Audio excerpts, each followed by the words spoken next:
E eu que cheguei na casa da minha avó e ela tava cantando no microfone do meu avô. E não, não era o marido dela. Essa minha avó era minha avó materna e o meu avô de quem ela estava cantando no microfone era o meu avô paterno.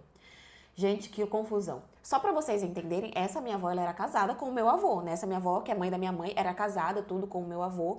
E esse meu outro avô, que é o pai do meu pai, também era casado com a minha avó, que é mãe do meu pai. Ambos vivos, seguindo a vida louca e tudo mais. E assim, cresci ali tendo a convivência com os dois, né? Convivia muito com a minha avó, por parte de mãe, por parte de pai. Só que as famílias em si não eram muito próximas, né? A família do meu pai não era muito próxima da família da minha mãe. Eu cresci ali com os dois, mas as famílias em si não eram próximas, sabe? Ok, até então tudo bem. Eu tinha os meus avós todos vivos, eu achava sensacional o fato de eu ter os meus avós todos vivos, porque a maioria dos meus amigos, colegas, sempre tinha avó que já eram falecidas e os dois dos dois lados eram vivos. E eu achava o máximo, né? É o máximo até hoje, inclusive, mas, enfim. Ok, até que teve um dia isso, eu já tava com os meus 16 anos de idade. Teve um dia em que eu ia pra casa da minha avó. Tinha combinado com ela que eu ia pra lá depois que eu saísse da escola, né? E só que antes disso, umas 2 semanas antes, tinha tido o aniversário do meu pai. É a primeira vez que ele tinha feito uma festa de aniversário, então ele tinha convidado, né? E aí lá no dia acabou que os meus avós, tanto por parte de mãe quanto por parte de pai, acabaram ficando na mesma mesa. Eu acho que foi aí que rolou uma aproximação, um negócio assim, né? Um babado todo. Enfim. Aí tá, chegou esse dia, eu tinha combinado com a minha avó de que eu iria pra casa dela depois da aula, né?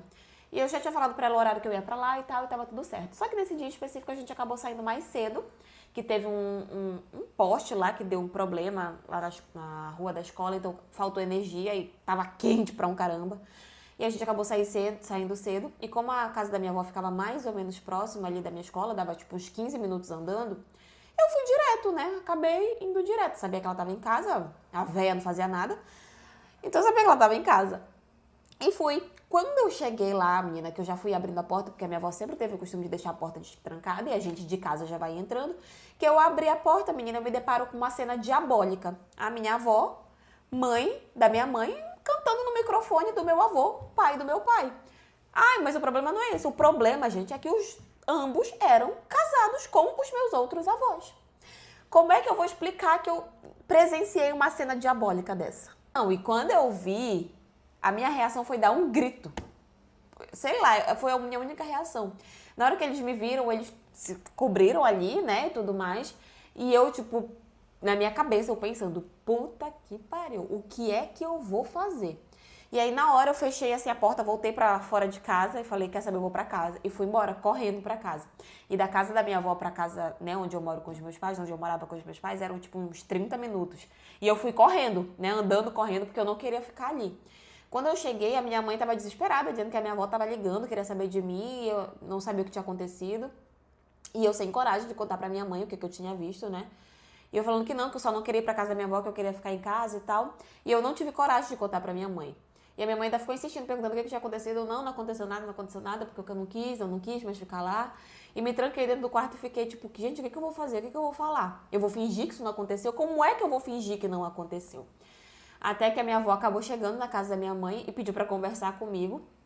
E ela pediu pra que eu não contasse, né, o que tinha visto, porque ela sabia que era um erro, ela sabia que ela estava errada, mas é porque ela estava apaixonada pelo meu avô e ela não sabia como fazer pra terminar o casamento dela e ele não sabia como fazer pra terminar o casamento dele. Gente, a maior, né, maior coisa. Só que assim, eu tinha 16 anos, né? E eu tinha medo de falar alguma coisa, fazer alguma coisa e brigarem comigo. Eu sabia que era errado, mas eu acabei escondendo o segredo da minha avó. Conclusão. Hoje já faz anos que isso aconteceu, a minha avó continua casada com o meu avô, o meu outro avô continua casado com a minha avó, e a gente simplesmente finge que isso nunca aconteceu. A gente finge que eu nunca vi, que nunca aconteceu, e eu também nunca contei pra ninguém.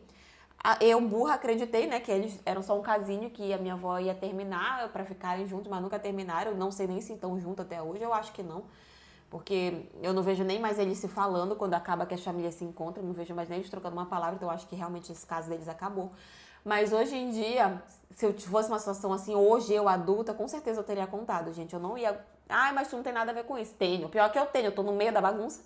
É meu avô com a minha avó, com a minha avó, com meu avô, enfim. Mas naquela época eu era uma adolescente, né? Então eu meio que fazia o que os adultos diziam. Só que acabou ficando por isso mesmo e eu nunca contei pra ninguém. Mas até hoje, gente, eu lembro dessa cena e pra mim é a cena mais diabólica que eu já vi em toda a minha vida.